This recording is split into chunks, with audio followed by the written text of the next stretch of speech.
छातीमा गोली खाएर आएका छन्, टाउकोमा गोली खाएर आएका छन्, पेटमा गोली खाएर आएका छन्। हामीले अपरेसन गरेर डाक्टरहरूले बचाउन खोज्दै पनि बचाउन नसकेको स्थिति छ। इमर्जेन्सी टेबलमा मृत्यु भएको स्थिति छ। सीपीआर दिँदै ज्यान गएको स्थिति छ। हातमा गोली लागेको, खुट्टामा गोली लागेको। डाक्टर साहब, यो गोली निकालिदिनुस् न, म फेरि आन्दोलनमा जान्छु भनेका भाइ बहिनीहरू थिए। उनीहरूलाई गोली लागेकोमा पीडा थिएन। देशको यो व्यथिति, विसङ्गति र देशको दुर्गति भएकोमा पीडा थियो। म सम्मान गर्छु जेएनजी भाइ बहिनीहरूलाई। एकपटक राष्ट्रसभालाई हेर्छौँ, 5 वर्ष कस्तो काम गर्दो रहेछ हेर्छौँ भनेर यहाँहरूले मौका दिनुहोला। यो परीक्षामा हामी उत्तीर्ण हुन चाहन्छौँ। उत्तीर्ण हुनको लागि परीक्षा त दिन पाउन पर्यो नि। यहाँहरूसँग झगडा गरेर खाना पकाउँदै गर्दा बाबु नजान, नानी नजान भन्दै पनि होइन आमा म जानुपर्छ, आज म लड्नुपर्छ देशको लागि भनेर गएको आफ्नो सानो छोरालाई सम्झिनु होला, आफ्नो सानो छोरीलाई सम्झिनु होला। र त्योभन्दा अगाडि आफ्नो घरबाट विदेशमा गएर केही पैसा कमाएर पठाउँछु, छुइएको छानो टाल्छु, आमा बाको उपचार खर्च जो गर्छु भन्ने सपना बोकेर, झोला बोकेर चितवन इन्टरनेसनल एयरपोर्टबाट अन्तर्राष्ट्रिय विमान चढेर कुनै अर्को देश, परदेश गएको छोरालाई सम्झिनु होला, छोरीलाई सम्झिनु होला। सधैँ उनीहरूसँग भएको भिडियो कललाई सम्झिनु होला। तपाईँको भोट घन्टी बाहेक अरू ठाउँमा जानै सक्दैन। यो त मैले विश्वासका साथ भनिरहेको छु। तपाईँको भोट सही ठाउँमै जान्छ। र आज शहीद दिवसको दिनमा म यहाँहरूलाई विनम्र अनुरोध गर्न चाहन्छु। आजसम्म यो देशमा हाम्रो अधिकारको लागि, लोकतन्त्रको लागि, गणतन्त्रको लागि, जेएनजी आन्दोलनपछि भ्रष्टाचार विरुद्धको लागि र सुशासनको लागि शहीद हुनुभएका सम्पूर्ण ज्ञात अज्ञात शहीदहरूको सम्मानको लागि यहाँहरूले आसन्न निर्वाचनमा कस्तो भूमिका खेल्नुहुन्छ, कसलाई भोट गर्नुहुन्छ, कस्तो नेता छान्नुहुन्छ, सरकारमा कसलाई पुर्याउनुहुन्छ, हत्यारालाई पुर्याउनुहुन्छ कि इमान्दार नेतालाई पुर्याउनुहुन्छ, यहाँहरूको हातमा छ। तब मात्र शहीदहरूप्रतिको सच्चा सम्मान हुन्छ भनेर म भन्न चाहन्छु। अघिल्लो सरकारलाई हत्यारा भन्न मलाई कुनै सङ्कोच छैन, किनभने हत्या भएको छ। 76 भन्दा बढी मेरा साना भाइ बहिनीहरूको मृत्यु भएको छ। म सिभिल अस्पतालमा भदौ 23 र 24 रहँदै गर्दा छातीमा गोली खाएर आएका छन्, टाउकोमा गोली खाएर आएका छन्, पेटमा गोली खाएर आएका छन्। हामीले अपरेसन गरेर डाक्टरहरूले बचाउन खोज्दै पनि बचाउन नसकेको स्थिति छ। इमर्जेन्सी टेबलमा मृत्यु भएको स्थिति छ। सीपीआर दिँदै ज्यान गएको स्थिति छ। हातमा गोली लागेको, खुट्टामा गोली लागेको। डाक्टर साहब, यो गोली निकालिदिनुस् न, म फेरि आन्दोलनमा जान्छु भनेका भाइ बहिनीहरू थिए। उनीहरूलाई गोली लागेकोमा पीडा थिएन। देशको यो व्यथिति, विसङ्गति र देशको दुर्गति भएकोमा पीडा थियो। म सम्मान गर्छु जेएनजी भाइ बहिनीहरूलाई, जो शहीद हुनुभयो, जो अझै पनि घाइते हुनुहुन्छ, उपचारमा हुनुहुन्छ, यहाँहरूको घर आँगनमा छरछिमेकमा हुनुहुन्छ। उनीहरूलाई हेरिदिनुहोस्, उनीहरूलाई सम्झिदिनुहोस् र भोट सही ठाउँमा गरिदिनुहोस्। यति गरे पुग्छ। आजको दिनमा प्रत्येक नागरिकले आउँदै गरेको निर्वाचन मार्फत सही व्यक्ति सरकारमा पठाउनु भयो भने सरकार जिम्मेवार हुन्छ, उत्तरदायी हुन्छ, पारदर्शी हुन्छ। हरेक कामको उसले बजेटको उसले के काम गर्यो त हिसाब किताब जनता समक्ष राख्न सक्ने हुनु पर्यो। यसरी जनताको माझमा उभिएर प्रश्न लिन सक्ने हुनु पर्यो। म आज यहाँ धेरै बोल्दिनँ। अन्तिममा एउटा अनुरोध गर्न चाहन्छु। राष्ट्रिय स्वतन्त्र पार्टीले इतिहास रच्दैछ, बहुमतको सरकार बनाउँदैछ, देशमा समृद्धि आउँदैछ, युवाहरू देश फर्किँदैछन्, देशमै रोजगार पाउँदैछन्, आत्मनिर्भर बन्दैछन्, महिलाहरू सशक्त बन्दैछन्, युवाहरू उठ्दैछन्, जाग्दैछन्, घर घरबाट घन्टी बज्दैछ, ठुलो बहुमतको जनताको पक्षको सरकार बन्दैछ। र यो अवसर नछुटाउनु होला। इतिहासमा एकपटक आफ्नो नाम इतिहास रच्ने कर्ममा लेख्न नछुटाउनु होला भन्न चाहन्छु।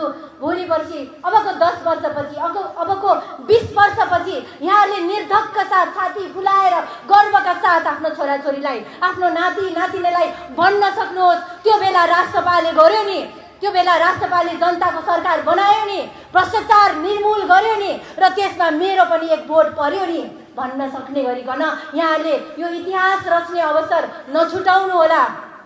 यो मौका नगुमाउनु होला भन्दै अनुरोध गर्न चाहन्छु। एकपटक फेरि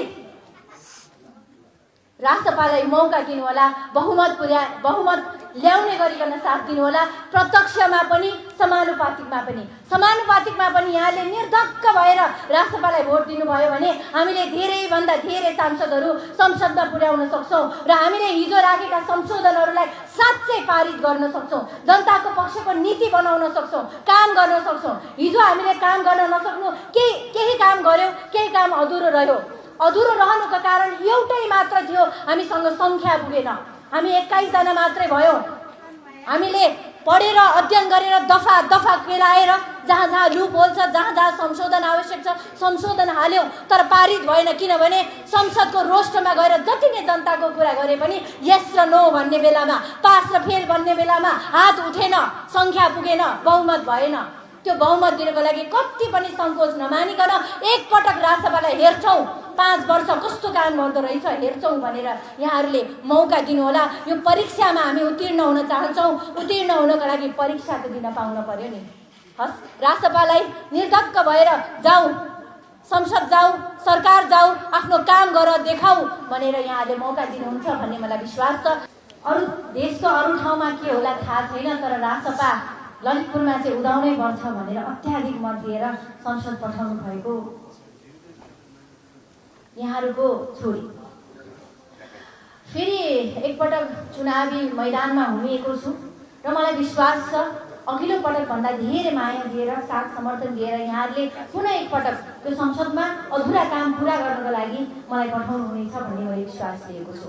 आज यहाँ ललितपुर महानगरपालिकाको वडा नम्बर 3 ठाडोढुङ्गा धोबीघाटमा हाम्रो यहाँ वडा समिति गठन हुँदैछ। म उहाँहरूलाई सबैलाई शुभकामना दिन चाहन्छु, बधाई दिन चाहन्छु। योभन्दा पहिला हामीले बिर्सनै नहुने, सम्झनुपर्ने आज विशेष दिन माघ 16 गते शहीद दिवस र आजसम्म देशमा प्रजातन्त्रको लागि, लोकतन्त्रको लागि, गणतन्त्रको लागि र त्यसपछि जेएनजी आन्दोलन पछिको अब नयाँ नेपाल निर्माण गर्नको लागि शहीद हुनुभएका सम्पूर्ण ज्ञात अज्ञात शहीदहरूप्रति म हार्दिक श्रद्धाञ्जली नमन टक्र्याउन चाहन्छु। र उहाँहरूको सम्मान तब मात्र हुन्छ जब हामीले उहाँहरूले बलिदान दिनुभएको, योगदान दिनुभएको र सपना देख्नुभएको त्यो सपनालाई साकार पार्नको लागि हामीले इमान्दारिताका साथ आफ्नो काम गर्छौँ। हाम्रै अगाडि